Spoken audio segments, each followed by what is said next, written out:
There we go. We're good.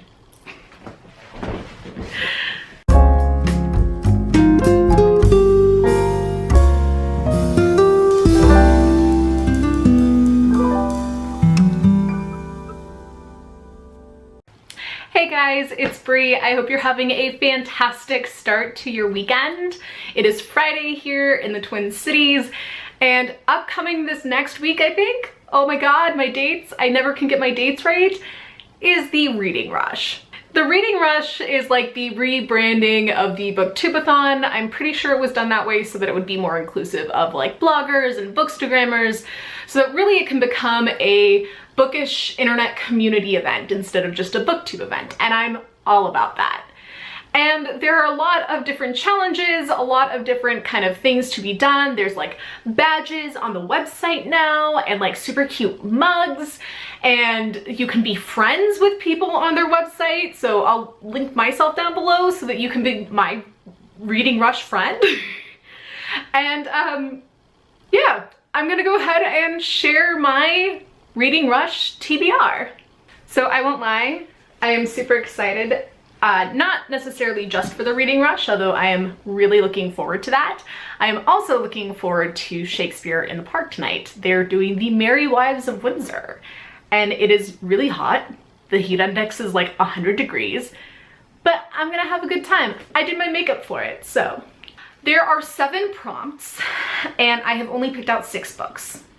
I'm going to go ahead and I will go through these, and then I will tell you about the prompt that I haven't really picked out anything for, and maybe you guys can give me some good ideas.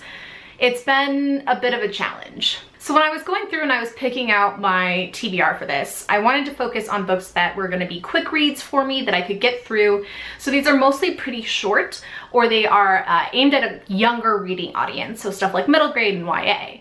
And I'm really excited for a lot of these. Some of these have been sitting by my side table for a while now. And the first prompt that I actually was really enthusiastic about picking out was The Atheist in the Attic. This is for the title with 5 words prompt. This is by Samuel Delaney, and this is part of the Outspoken Authors series. The setup for these is kind of a short story and then an essay and then an interview with an author. So I've read the Le Guin ones, I've read one with Eleanor Armisen. The next one up on my list is the Joanna Ross, because we all know I love Joanna Ross. So I have this, and it was easily the first thing I picked out, and I was super excited for it. So the next book that I had is Monster of Ellenhaven. This is by Jennifer Geisbrecht. This is a Tor.com novella that's coming out pretty soon here, and it's about kind of a Victorian era serial killer monster man. It came in my package when they sent me Gideon the Ninth, and I've been really excited for this. I know that people have been kind of raving about this, and it's gotten pretty good reviews so far. This is going to fulfill my read a book in one sitting or in one place challenge, because again, very short. I wanted to be especially careful about length with that one because I'm like spastic. I can't be caught sitting in a spot for more than like a couple hours. I get up and I move. You can't stop me. It drives my partner crazy. For debut, I picked up Fly By Night by Frances Hardinge. I have read a bunch of Frances Hardinge's stuff and traditionally really liked her. A friend of mine, Catherine, has already read this one and read it just a couple of weeks ago. And so it was on my mind, and I was like, oh man, I know exactly what I could read for debut author. And this is her debut work, so. One of the challenges is to choose a book with purple on the cover. For that, I went with Wondersmith, The Calling of Morrigan Crow. I read the first book of this, which is Nevermore, and really liked it. I thought it was just a blast to read. I would show you the first one, but it's off with my nephew, and he is presumably having a good time with it. And so this is what I'm going to be picking up. This picks up with Morrigan Crow after she has passed all of her challenges and become an official apprentice for like this really cool wizard society, essentially, called the Wondrous Society, where everybody has kind of a special power, quirk, trait kind of thing. If you followed my library lovers tag, you should already know the book that I picked for book to movie adaptation, and that is The Princess Bride. I went on a trip to my library looking specifically for something that was going to be a book to movie adaptation where I could easily watch the movie.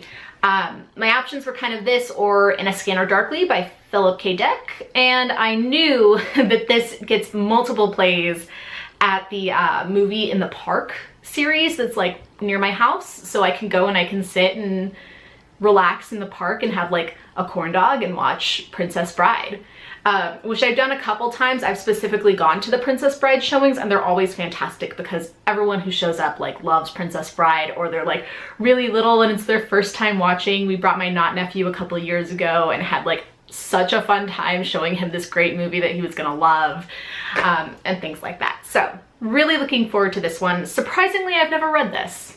For Read a Book You Meant to Read Last Year, don't judge me, I have Descender Volume 6. I have loved all of the other trades in Descender. This is the last one. I actually have the first two issues of Ascender, which is like the series following this.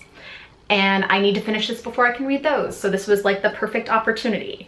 As somebody who is like perpetually a Descender spokesperson and like pushing it on other people, I'm a little ashamed to have not read it, but I am quite looking forward to it. See if I can find a, oh here, this is a cover. So can you see that like fantastic, the fantastic watercolors? They're done by Dustin Wen. The book itself is written by Justin Lemire, who does all of the script work for it. This is fantastic. I highly recommend picking up the first trade if you haven't read it already. And that leads us to the dilemma. The one challenge that I have not yet figured out what I'm going to read is to pick a book where the main character is not human. Now, I know that the easiest way to go about doing this is just to pick a book where like the main character is a vampire or like, I don't know, a zombie or something, right? I could do that. But I'm trying to go for something where the main character is not humanoid. So my last choice is going to be picking up Mouse Guard. It's a comic that's kind of like Redwall. But I have been having just a hard time racking my brain to figure out what I could read for this challenge.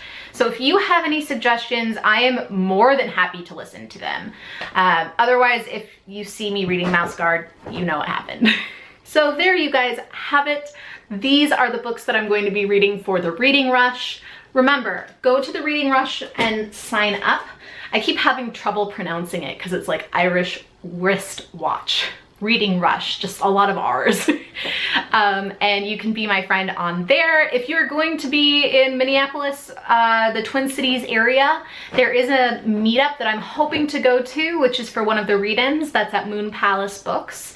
And I will link the read-in information on like the public Reading Rush page down below as well. I hope you guys are having a fantastic reading week. I know that I am. I'm gonna go and enjoy some Shakespeare. Then I'm going to come back and give this bunny some snuggles and read. Bye.